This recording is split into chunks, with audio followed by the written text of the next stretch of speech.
The PKK is a Marxist-Leninist and Stalinist communist organization.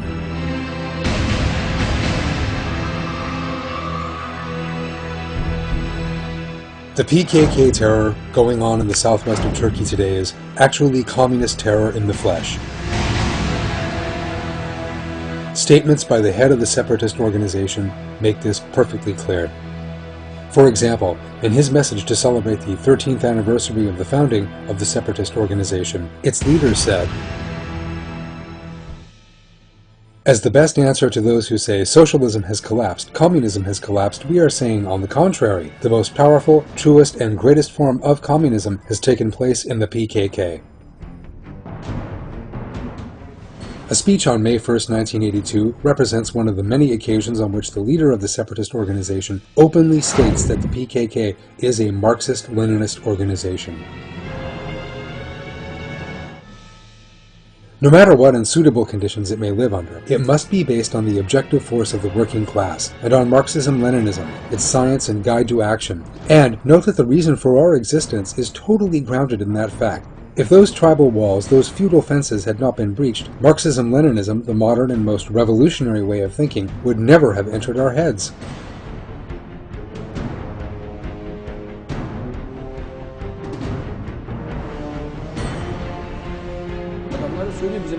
They themselves say that their party is a communist one, and all the laws of communism are set out and clarified in the party constitution. They make communist propaganda day and night. Every action, every slogan, and every declaration by the terrorist organization is communist. Striking statements at the organization's founding conference and on its website makes their devotion to Marxism perfectly clear.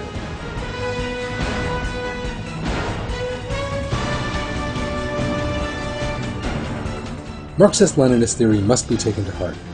Leading cadres must frequently refer to Marxism.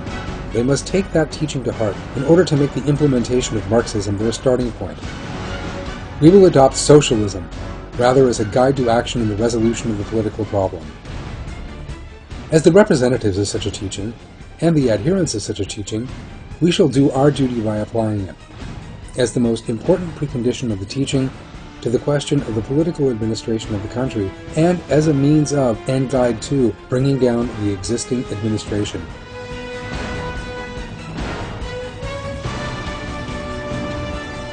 PKK terrorism in Turkey is one of the major communist uprisings in the world today. It is the greatest communist uprising in the history of the Turkish Republic. It is a Marxist-Leninist, Stalinist uprising. The fact that the organization has a Marxist-Leninist structure is made clear, both in indictments by prosecutors and in Turkish intelligence MIT reports, and in rulings by the courts. Indeed, the fact that for many years the organization used the hammer and sickle motif, the best-known symbol of communism, on its flag, is sufficient proof of this. The emblem was then altered by the organization for strategic and tactical reasons. Abdullah Öcalan, the leader of the separatist organization, says that the PKK's ideological foundation is based on Marxism and Leninism in another statement. The PKK has experienced a development in line with the Marxist-Leninist tradition. It is clear that from then on it will take shape on the basis of that legacy, which is inseparable in the way that flesh is joined to bone. Lenin represented it in the 1900s, and I represent the 21st century socialism, and I am building the new socialism by fighting real socialism and imperialism. Apo, Abdullah Öcalan, does what Lenin said. The communists in the southeast are doing what Lenin said. It is a religion, and they are applying that religion. They are observing the practices of the Marxist-Leninist religion. Öcalan, the separatist leader, praises the bloodthirsty communist leaders who slaughtered millions of people.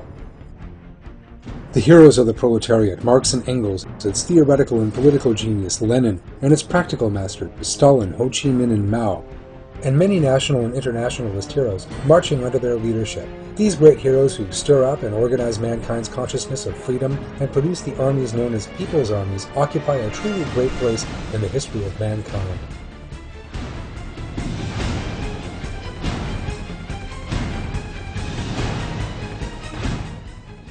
Like the communist leaders he so admires, the leader of the separatist organization ruthlessly resorts to violence and terror.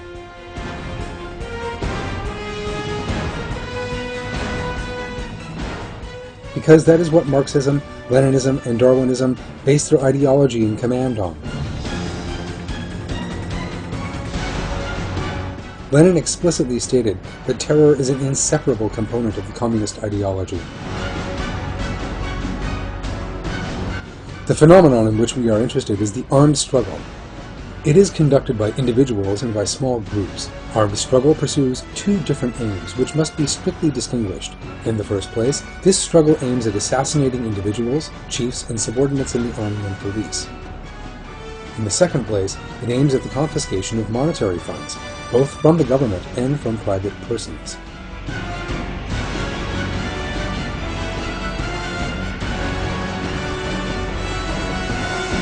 In other words, he says, of course we will bomb everywhere, kill people, and shed blood, and asks, is this not what communism necessitates?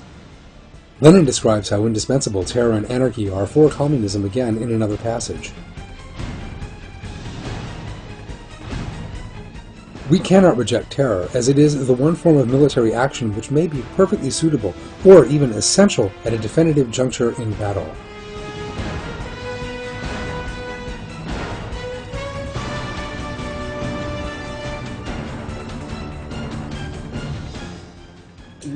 What does Lenin say? He says there is but one way for Marxism, Leninism to be put into practice, only one way. By terror, he says. Violence, revolutionary violence, meaning communist violence.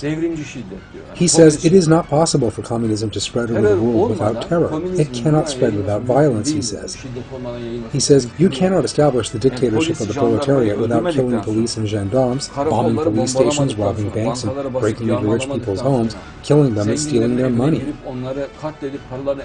He says the only way to the dictatorship of the proletariat, for communism to grow, for a Marxist communist movement to grow, is through terror. He says that if you do the opposite, you are deviating from the Marxist-Leninist line. Aksini yaparsanız diyor, Marksist-Leninist çizgiden sapmış olursunuz diyor. The PKK primarily teaches those it will raise as terrorists dialectical materialism and Darwinism, the basis of this philosophy. There is no ethnic movement here, only a communist and irreligious one. The impression of Kurdish nationalism is entirely intended to mislead the people of the region. That is why a very powerful anti-Darwinist, anti-materialist, and anti-communist intellectual propaganda in all of Turkey is so necessary. There can be no materialism where there is no Darwinism, and there can be no communism where there is no materialism. There can be no PKK where there is no communism. The solution to the PKK is the destruction of Darwinism, materialism, and communism by means of scientific methods, and the foundation of the Turkish-Islamic Union without delay. There is one solution, anti-materialist and anti-communist scientific activity. Once that is done, the communist jugular vein will be ripped open. What is the solution to an ideology? Eliminating the ideology. The only answer is to eliminate the belief, and that requires scientific activity. It will totally resolve the issue and end it in a very short space of time. They seek a solution to terror, to the PKK. There are 100 diseases, but only one cure. The whole world is now sick. But it can be cured with one single medicine.